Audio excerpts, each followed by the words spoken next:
my name is Impurity. Welcome to my new YouTube series called Highly Motivated, where I will be talking about a very scandalous big business who's made very big money by doing very bad things. So I will be baking while I'm baked, and we will be talking about today's episode will be on the teen treatment industry, also known as WASP, which we'll go more into. I have to actually go into a content warning before, and then I'll go into what I'm making. So, content warning first. We are going to be covering kidnapping, physical, verbal, mental, and sexual abuse on teenagers, cults, brainwashing, and lots of violence. So, viewer discretion is advised. I will be baking the Snoop Dogg Rolls Royce peanut butter chocolate chip cookie. Oh my gosh, it's a mouthful. I don't know if I should list the ingredients or how you guys want to do that. I'll probably just put the ingredients like in the box below if anybody's actually interested. I think what I'll do is just talk about what's going on while I'm baking because I just feel like it's awkward to just sit here and talk to a camera. But yeah, so we're going to go ahead and start. So I will be whisking away. When I use the electric mixer, I will have to edit that stuff out because this baby is very freaking franking loud. So there will be some odd cuts, but I'll let you know ahead of time. I'll be like, I'm going to go mix or whatever. So just ahead of time, if you're like, wow, there's some cuts in here, it's because this thing kind of sounds like a tank. So yeah. All right, so let's go ahead and get into it. And I'm going to go ahead and start mixing my stuff here. So WASP actually is the WWASP, Worldwide Association of Specialty Programs. So they actually generated $90 million annually by exploiting parents' fears. They really marketed tough love, but what was weird is they were selling tough love against teens that were just going through puberty, from what I can see. It wasn't stealing cars, wasn't robbing banks. It was kissing boys and sneaking out, going to a party, maybe having an alcoholic beverage like a Mike's Hard Lemonade. And these people were like actually thinking their kids were on the path to damnation. All right, sorry. So I'm going to go ahead and set that off to the side and go ahead and get this started. Okay, I'm going to go ahead and put in my butter now. Sorry, this is probably so loud because I have a mic right on my freaking chest. So sorry. I'll go ahead and put the butter in. So again, they used really aggressive online campaigns and seminars via Premier Educational Systems, which is a LifeSpring spinoff. What they were doing was convincing parents that teen rebellion was an actual life-threatening condition. Like this was something that actually needed to be investigated. It needed to be, well, not investigated, but it needed to be handled, fixed, cured was basically what they were talking about, is that they could cure your teen of puberty. I don't even know how that's possible, but they charged thousands, to hundreds of thousands, hiding abuse. Mental abuse beyond belief. They would basically treat these kids like prisoners, even though they were just supposed to be going to high school. But all right, it was just, I couldn't imagine being one of those parents back then. At least now, hopefully our parents have a little bit more information, but I wasn't a super problematic kid, but I couldn't imagine my parents going ahead and sending me to a program. Don't get me wrong, I did some bad stuff, but these kids did the same thing that I did, and they ended up getting in trouble for it. So imagine being born in the wrong decade, basically, being punished for normal teenage behavior. And this was, I guess, really an epidemic. I don't know if they licensed it, if they started it, but from what I can see, they were a major catalyst for the at-risk youth epidemic. So the narrative was basically typical teenage behavior, moodiness, talking back, just playing video games too long and staying up all night. That was a deadly condition. Like, imagine that was what they were comparing to COVID. And parents really believed it. So then you created a market and a need for kids that were going to die of bad behavior. And they created a problem and then solved it themselves, which I don't want to get into how that was already a problem all in its own. So WASP actually was pretty much pitching this idea, like a marketing strategy to parents, that if your child was not a straight A, buttoned up kid, that you were talking that they were going to face death. Exaggerating normal puberty issues like as something that shouldn't be happening. Basically, if your kid was going through puberty and they were moody, it was your fault. Like something needed to happen. So parents were actually probably pretty ashamed. I guess that's probably another good way of how they got away with it so long, is that parents were probably ashamed. They didn't want to tell anybody, because who wants to go, where's your daughter Margaret? Oh, she's at camp. And then 3 years later, she comes back all messed up and traumatized. And that's pretty much really how it was. For example, the academy at Ivy Ridge, it was located in I'm so sorry, Ogdensburg, New York. Close enough. Ogdensburg, New York. It caged 500 teens at a time and in an unaccredited school. So these kids were supposed to be taken away to one of these programs, these facilities, and they were supposed to be being educated, but it really just functioned as a prison. It was known, so Ivy Ridge itself is known for horrendous acts of abuse, with the survivors exposing her, like basically it was DVD, security DVD footage. They have signed documentation proof of abuse, allegations for sexual assault and stuff like that, that I believe is hopefully being handled. I really hope. But that turned into a decade-long investigation turned Netflix series called The Program. So the program was actually written based on well, it's not based on, I'm sorry, it's actually a survivor story. Her name is Catherine Daniels. I believe it's now Catherine Kubler. I am so sorry if I said that wrong. I apologize. I know Daniels, so I know I can say that. So she was the one who actually led this investigation. Basically, she uncovered a gold mine of evidence that it was abandoned at Ivy Ridge. I'm assuming because they were having to be government evacuated, which is probably why they couldn't take anything, because they said they left hundreds of signed restraint forms, which is restraint forms are confessions of abuse, documenting who did it, to who, when, and what you did, and then you sign it at the bottom. And the security DVDs, the evidence corroborated systematic mistreatment, exposing WASP's lies, basically saying that this was a school, but it was in fact kind of like a juvenile detention system without these kids ever actually getting arrested. They were basically just taken. And as far as rules at a place like Ivy Ridge, I wasn't able to actually find a full list of the rules, but what I was able to find were prohibiting talking, going outside, looking out windows, eye contact with anybody, especially members of the opposite sex, smiling, or farting without permission, 50 demerits or added days per violation. And they do show that in the program. Kids were on a points and levels system. So it doesn't exactly say what happens at 0 or 1. But these kids come in, you start, they basically tell you, okay, you are level 0, you have no points. And then they assign you, well, they don't do that first. I guess that first.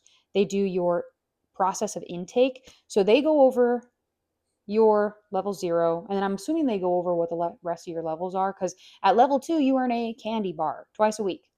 Level 3 you were allowed a 15-minute monitored phone call. So basically, if I was the child sitting here having the phone call, the camera would be the staff member while I'm going, hey mom, can you come get me? Like, you can't say that. You'd have to be like, yeah, this is great, I love life, school's awesome.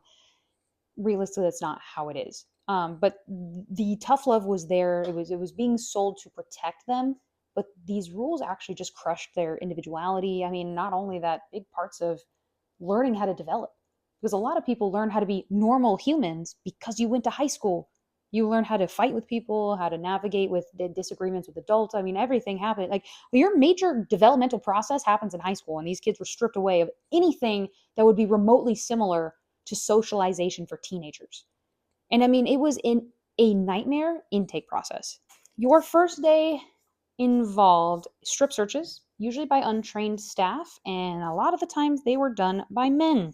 Even if you were a woman, you were there with a man, or you were a man with an untrained woman. So I don't know which one's worse, but to me, it just seems all bad to be doing strip searches when you're not even trained to do them, because that's inappropriate, to say the least. It's inappropriate when you know how to do them. Imagine not knowing how. Just think that part through. And then you were stripped of all your possessions, you were stripped of all your clothes, and then they would do a drug test and a pregnancy test. They would document this information, oftentimes lying on the reports though. So they would keep the drug tests. So the drug test would come back negative, but then they would go ahead and let your parents know that you were like addicted to heroin, for example. But then they documented and they kept it. They kept the negative stuff years later, because that is also in the documentary, that one of the girls is like, you lied to my family. And they never want to apologize, they never want to go back. They basically wanted to keep you there longer to make more money. And not only that, it was one hell of an abusive environment. I mean, in between starving kids, beating kids, locking them in rooms where they had to lay on the floor with, they were only allowed to lay like on their chins with their hands behind their back. So like I said, no outside time. Your hallways were totally and completely enclosed. You were hid away from the outside world. It was just reinforced isolation, because even where you were, you weren't allowed to talk. You were only allowed to talk during scheduled therapy sessions. Other than that, you weren't allowed to talk to anybody. It was, you would have gotten in trouble, you would have gotten demerits, you would have gotten sent into isolation anyway. Education was limited to 5 minutes a day of teacher help. So you would go into your computer classroom, and this is how the kids would learn, and then you would raise your hand. You had 5 minutes. That was it. Once a day, 5 minutes. That was the entirety of these children's education. Like 25 minutes a week was the entirety of a 4-year high school education. Well, I guess not, because they weren't accredited. So these kids actually didn't get real diplomas anyway. But I digress. So they were allowed 5 minutes. It was called teacher help, daily teacher help. But yeah, the diplomas were useless. They were basically rejected by colleges, and that's how this lawsuit started. And then adult staff members would actually make bets on breaking defiant teenagers, breaking their spirit, getting them to follow the program. Yeah, you heard me right. They made bets with each other to see who could break a teenager first. I can't, sorry, that one just, I mean, there was one guy who had over 200 restraint forms in 6 weeks, over 200 documented cases of abuse on children. And they left it there. And then not only that, apparently, so on the girls' side, there was no cameras at all. Don't think about it too far, or you'll just not come back. And then there was the boys' side, and they had mostly cameras, but there was a room called the no camera room. And it is said that if you went to the no camera room, you were going to have your head bashed in. And that is probably the worst of it. That's pretty much the worst that we can say, because that's all we know that it happened there. But the girl side has plenty of undocumented sexual misconduct allegations, so hopefully those come to fruition and those people will be severely punished. But despite not being able to talk, the Ivy Ridge boys side actually ended up, I don't know how, but they started a riot. I mean, even despite no talking rules, they orchestrated a riot in 2005, setting off fire alarms, and they were fighting staff as they were trying to escape. Basically just beat the shit out of anybody that was in their way. And I mean, not gonna lie, when you cage up animals and you beat them, and you're talking boys going through puberty. So you're talking massive amounts of testosterone, 15, 16, 17-year-old boys. And you think you're gonna be able to push them around for long? Honestly, having a boys' side was probably the worst idea they could have ever had, in my opinion, because teenage boys are probably one of the most deadliest things on the planet, especially if you're going to piss them off and cage them like animals. But yes, so security footage of this actually showed teens running like the building was on fire. One boy was actually arrested, and I will never forget it. He says, quote, jail was like a 5-star Hilton hotel. He literally said jail was great. He's like, it was more freedom than I've ever experienced at Ivy Ridge. And that, if that doesn't highlight the brutality at a program like this, I really don't know what else does. Sorry, this is going to be loud. Sorry. So they used a lot of, we lost a little soldier. They used a lot of brainwashing techniques, and it's not like it was something that they just used on the kids. Sorry, very loud there. But they actually used it on the adults as well. So they used behavioral modification.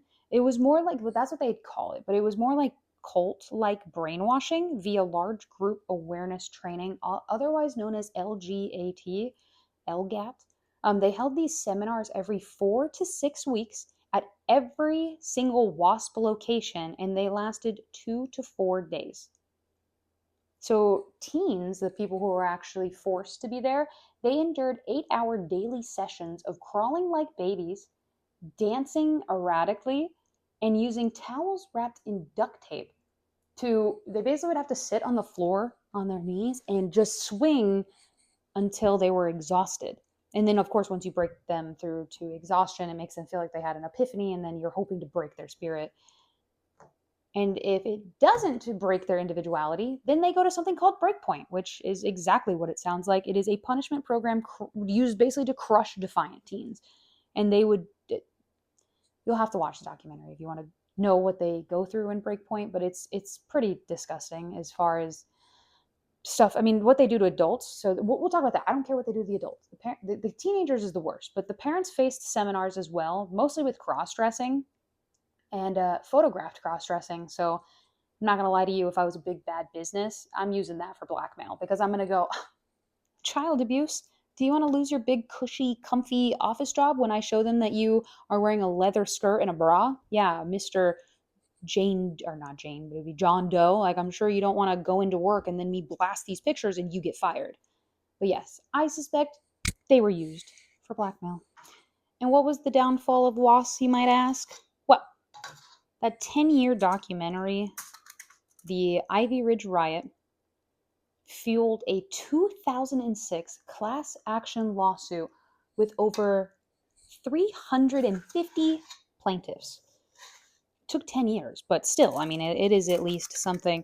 Ivy Ridge closed in 2009, so 3 years after the class action lawsuit.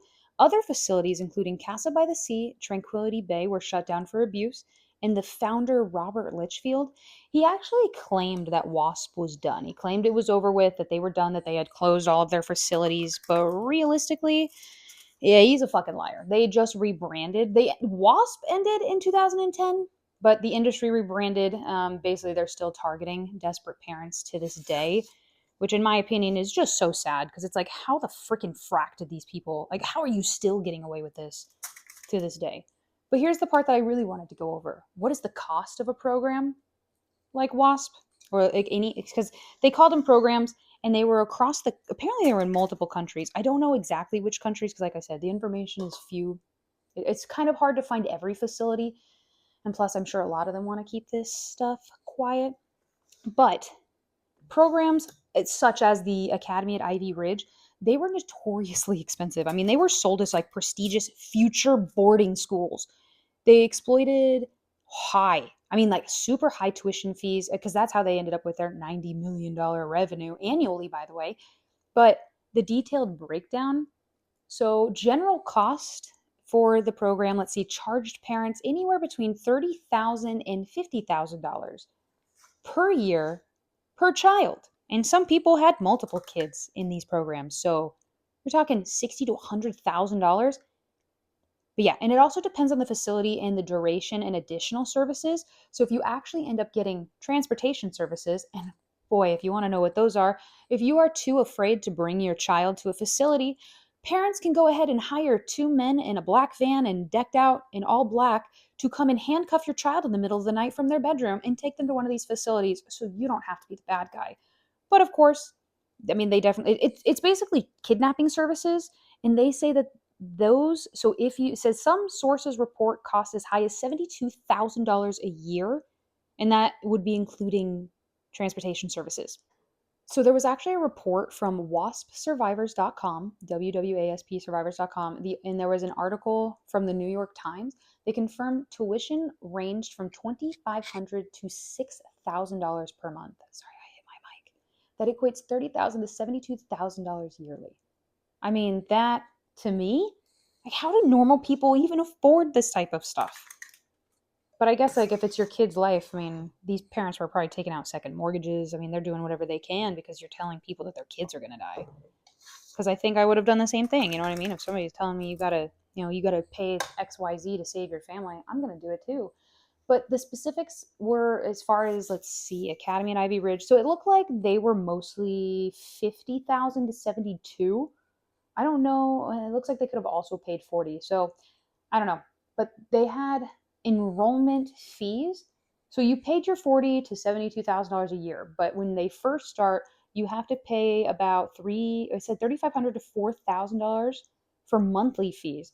And then you have to pay $1,000 to $2,500 for the intake process. I'm assuming girls cost more because they have to do a pregnancy test. So I'm assuming boys are $1,000 and girls are $2,500 for their intake processes because it's a whole extra test. But yeah, their transportations, it's basically, I mean, it sounds disturbing, but it's a teen escort service.